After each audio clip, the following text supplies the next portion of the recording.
everyone, it's Helen from Mindgift. I wanted to talk to you today about the fight-flight response. I know I've been mentioning it a lot in the tips I've been giving you over the last couple of weeks, and I want to help you understand how it works and the impact it has on your immune system, because obviously that's really important at the moment.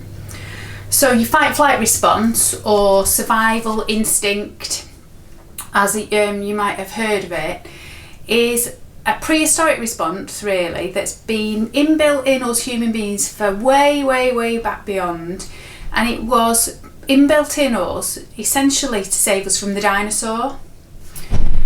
So it is a physical response for us to literally fight or fly. So in that situation, what that means is we'll either be wanting to fight with our fists, won't we, or run with our feet.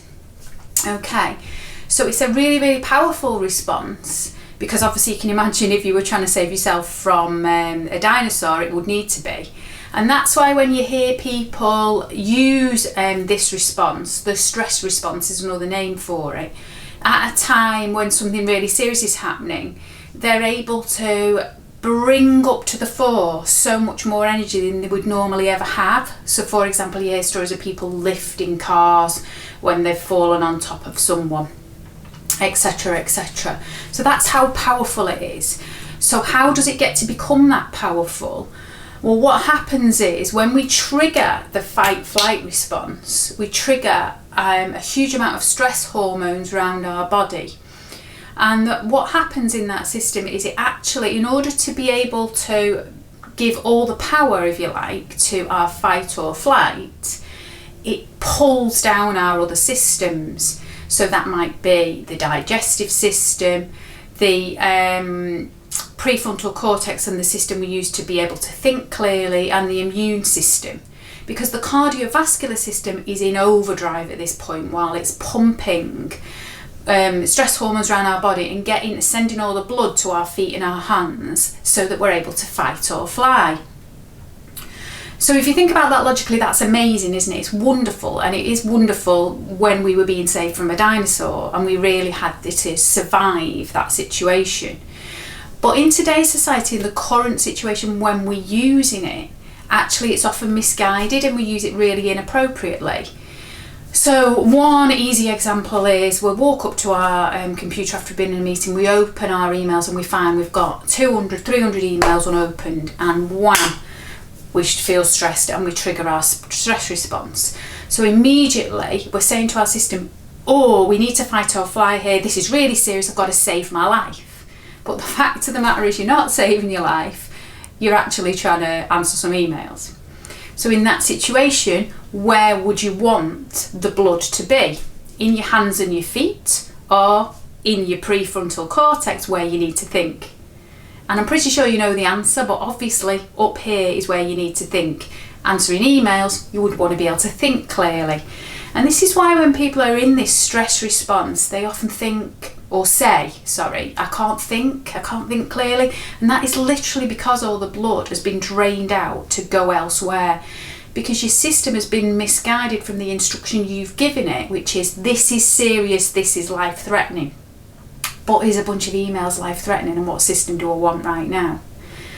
So if you think about the current situation we're in as well, obviously with the COVID-19 virus, what system we would want to be using at this point in time is our immune system, isn't it? And this is why I keep going on about keeping our stress levels down, and I've been giving you some tips on how to do that. Because again, if we start worrying and getting anxious about this particular situation, what we're doing is sending our system into that survival instinct. This is serious. Yes, it is. I don't disagree.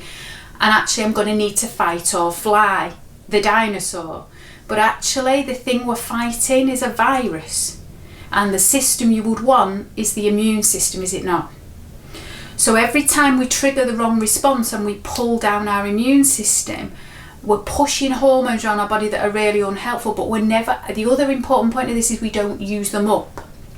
Because if you think of the system, it pushes all this stress hormone around your body to enable you to use it up in the fight or flight scenario, to lift the car, for example. But if you don't ever have to do that, you're just trying to answer a bunch of emails, for example, where does the stress hormone go?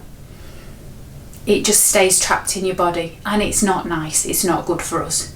So if we keep doing that and we don't have tips and tricks to bring our stress levels down and help take care of ourselves, we'll keep pulling down digestive system, immune system, prefrontal cortex for thinking, and we'll feel mentally and emotionally unwell, and actually the likelihood is we'll feel physically unwell. So this is how it works, okay?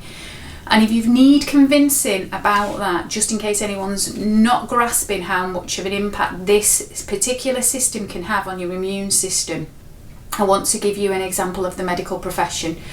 So I'm sure you'll all be aware of when we actually do organ donation for people, and there's something called rejection, isn't there? So often people who are donated an organ will reject the organ, and that's because the immune system sees it as a foreign body and wants to fight it away. The immune system does, okay? So in that scenario, what we do, because we don't want them to reject the organ, is we induce stress hormones into the body during that time to pull down the immune system so that they don't reject the organ. That is how powerful this stress response is and these stress hormones are. So I hope that's helped you understand why the fight flight response is amazing, where we should use it appropriately, and where if we feel it's getting out of hand and we're triggering it inappropriately, we need to use some of the tips and tricks and things that I've been talking to you about over the last few weeks to keep that balanced and down, so that we can stay well, we can look after ourselves, and we can see each other safely on the other side. So thanks for listening to me again, everybody, today. I'll be back again soon with some more tips and tricks for you. I hope that's been helpful. Any questions, do ask. Stay safe. Bye for now.